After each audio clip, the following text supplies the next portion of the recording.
Hi guys, আসসালামু আলাইকুম। আশা করি আপনারা সবাই ভালো আছেন। আমিও ভালো আছি। অনেক দিন পর একটা ভিডিও নিয়ে হাজির হলাম। কচু শাক কীভাবে রান্না করতে হয় সেটা আপনাদের দেখাবো।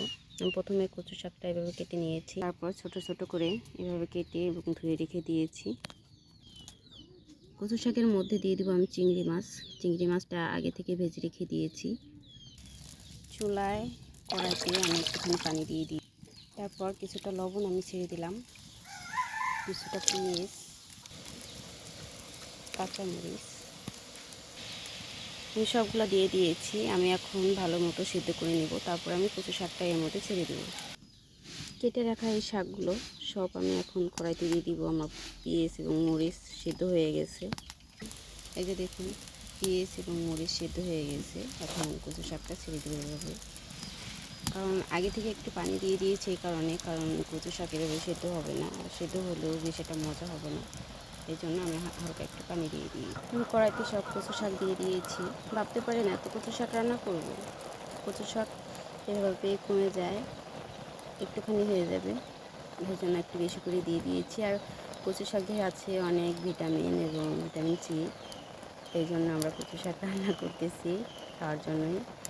আর গরমের দিনে কচু শাক বা শাক সবজি এগুলোই ভালো লাগে মাছ মাংস খেতে। এই জন্য ভাবলাম আজকে একটু কচু শাক রান্না করি আর আপনাদের সাথে শেয়ার করি। কচু শাকটা এই যে উনি এতটুকু হয়ে গেছে, কমে গেছে। এখন আমি কিছুক্ষণের জন্য ঢেকে দিব, ভালো করে যেন সিদ্ধ হয়ে যায়। তারপর আমি একটা ওড়ন বা একটা চামচের সাহায্যে ভালো করে ভেঙে নেব এগুলো।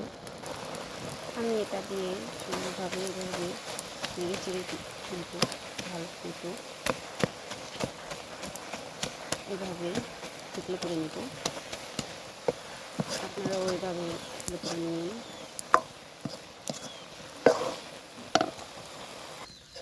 আমি ভালো মতো টুকরো করে নিয়েছি, এই যে দেখুন কি সুন্দরভাবে। এখন আমি মাছটা দিয়ে দিব, সেই চিংড়ি মাছগুলো আমি দিয়ে দিলাম শাকের মধ্যে। এখন ভালো মতো জাল করে তারপরে আমি নামিয়ে নিয়ে তারপর আমি রসুন এবং কাঁচা শুকনো মরিচ এগুলো দিয়ে তেলে দিব। কড়াই থেকে আমি তুলে নিয়েছি। এখন আমি রসুন এবং শুকনো মরিচ কেটে রেখে দিয়েছিলাম সেটা আমি দেব। কড়াইতে কিছুটা তেল দিয়ে দিয়েছি। এখন আমি রসুন এবং মরিচ আমি দিয়ে দিলাম। রসুনটা এভাবে লাল লাল করে ভেজে নেব, আর তার সাথে দিয়ে দিব আমি কিছুটা কালো জিরা। এই যে আমি কালো জিরাটা রেখে দিয়েছি, আমি একটু কালো জিরা দিয়ে দিই। লাল হয়ে গেছে, এখন আমি কালো জিরাটা ছেড়ে দিলাম। কিছুক্ষণ নাড়াচাড়া দিয়ে এখন আমি সেই শাকটা আমি দিয়ে দেবো।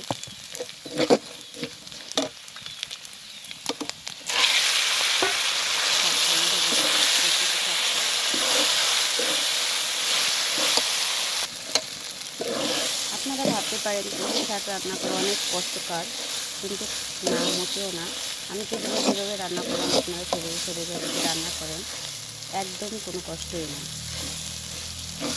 আমি তেলটা বেশি বেশি দিয়ে দিয়েছি, আর আগে থেকে কোনো রসুন আমি দিইনি, আর একটু কলা খাই যাবে না, চুলকাবে না। অনেক মজাদার একটা খাবার, আপনারা বাসায় এইভাবে রান্না করবেন।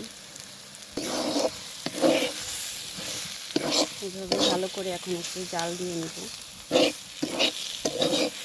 একটু নরম নরম আছে, কারণ সুন্দরভাবে একটু শক্ত শক্ত বা ভালো করে এই জন্য।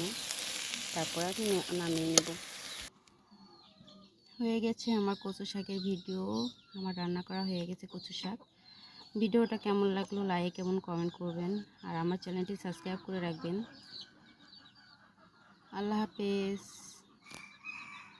যেন ভালো ভালো ভিডিও আপনাদের দিতে পারি। আল্লাহ হাফেজ।